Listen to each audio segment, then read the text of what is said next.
안녕하십니까. 김준호, 이상훈, 이세영, 정현수조의 발표자 김준호입니다. 지금부터 조로작품 2 발표를 시작하겠습니다. 목차는 다음과 같은 순서로 진행하도록 하겠습니다. 최근 6년 사이에 우울증 환자가 급증했고, 특히 10대 환자가 2배 가까이 증가했습니다. 하지만 우울증 치료를 받는 환자는 전체의 5%에 불과합니다. 우울증에 대한 사회의 부정적인 시선과 자신에 대한 이해 부족으로 우울증이라는 것을 깨닫지 못하기 때문입니다.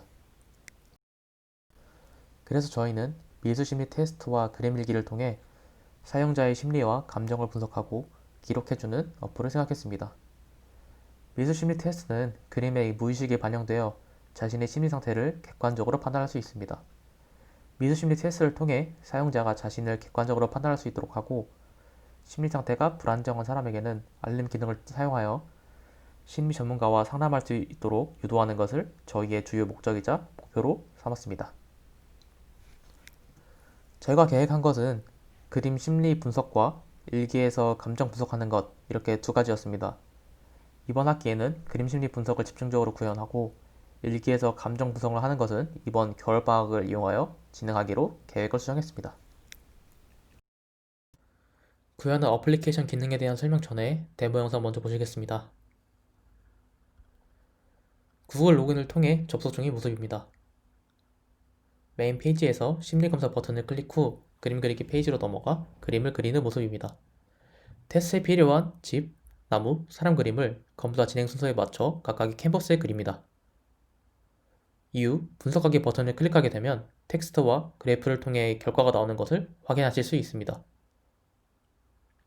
다시 메인 페이지에서 그림 일기 버튼을 클릭해서 들어가게 되면 원하는 그림을 그리고 일기를 작성할 수 있습니다. 마이 페이지에서는 해당 월의 심리 분석 결과를 바 그래프를 통해 시각화하여 보여줍니다.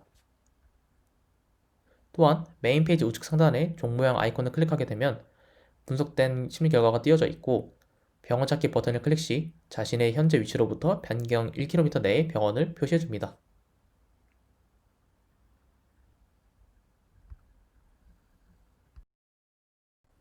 구현한 어플 기능에 대한 설명입니다. 먼저 어플을 실행하게 되면 구글 로그인을 통해 접속하게 됩니다.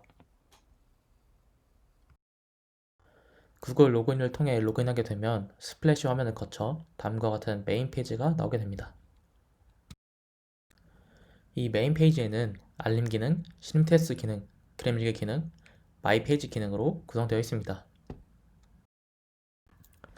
상단의 알림 기능에서는 사용자의 최근 심리 상태에 따라 알림을 띄워주고, 하단의 가까운 병원 찾기 화살표 버튼을 클릭 시 구글맵 API를 사용하여 구현한 지도 기능이 실행됩니다. 현재 위치를 기준으로 반경 1km 내의 병원을 찾아 표시해줍니다. 그림 그리기 기능에서는 캔버스에 원하는 색상을 지정하여 그림을 그릴 수 있고, 원하는 굵기 또한 지정하여 그릴 수 있습니다. 지우기 기능을 통해서는 그림을 지우고 다시 그릴 수 있습니다. 사용자가 원하는 그림을 다 그린 후엔 저장 기능을 통해 자신의 갤러리 저장소에 그림을 저장할 수 있습니다. 이후 분석 결과로 넘어가게 되면 사용자가 그린 그림을 서버로 보내고 서버에서 분석 결과를 받아옵니다. 받은 분석 결과를 다음과 같이 텍스트로 된 분석 결과와 파이 그래프로 된 분석 결과를 함께 보여줍니다. 그림 일기 기능 부분에서는 상단에 현재 날짜를 출력하도록 하였고, 캔버스를 통한 그림 그리기와 텍스트 에디트를 통한 일기 쓰기 모두 가능합니다. 마이 페이지 기능에서는 유저의 심리 테스트 기록을 월별로 바 그래프를 통해 수치화하여 보여줄 수 있게 구현하였습니다. 바 그래프에서 X축은 해당 월의 며칠인지 나타내고 Y축은 해당 날짜의 스코어를 의미합니다. 이 스코어의 의미는 뒤에서 따로 설명드리겠습니다. 다음은 분석을 위해 사용한 데이터셋입니다.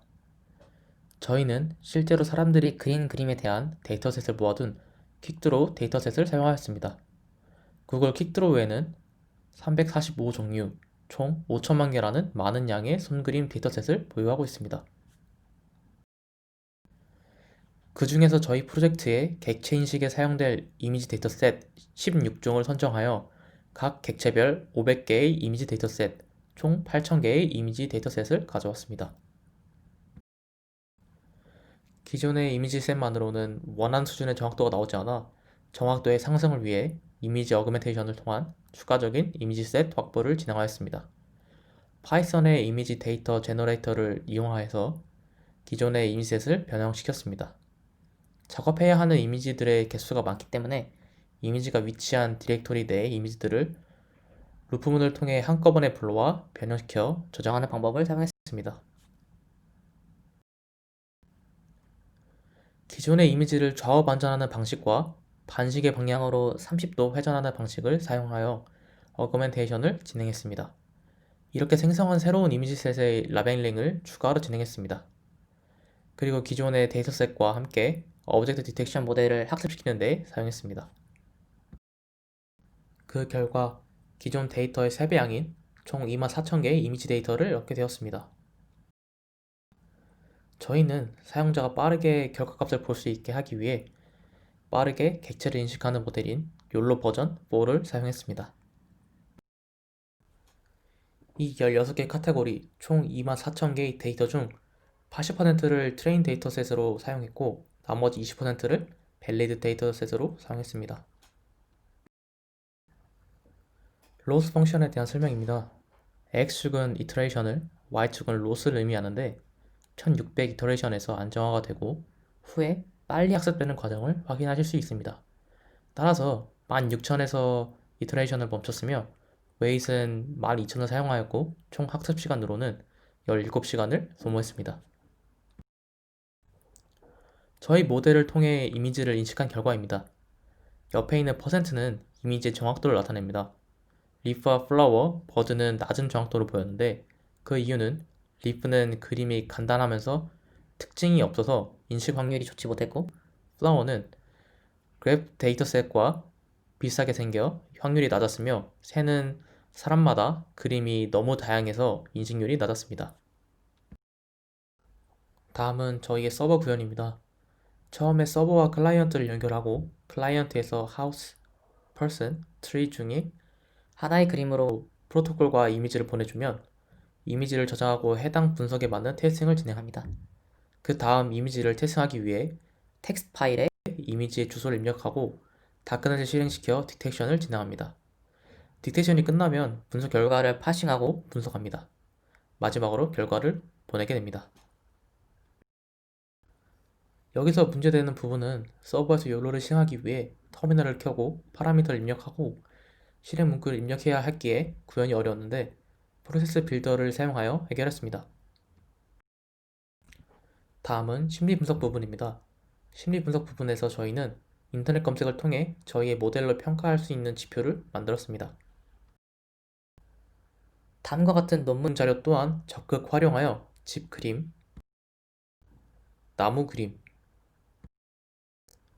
사람 그림의 평가 기준을 각 객체의 유무와 크기를 통해 지표화하였습니다. 점수는 0점에서 시작하여 참고한 논문의 HTTP 채점 기준에 해당하는 경우마다 1점을 추가하는 방식입니다. 참고한 논문에 따르면 정서장애 아동이 정상 아동보다 부적응 점수가 높다는 결과가 있습니다. 저희는 이 내용을 보고 특정 점수 6점 이상인 경우에 알림이 뜨도록 구현했습니다.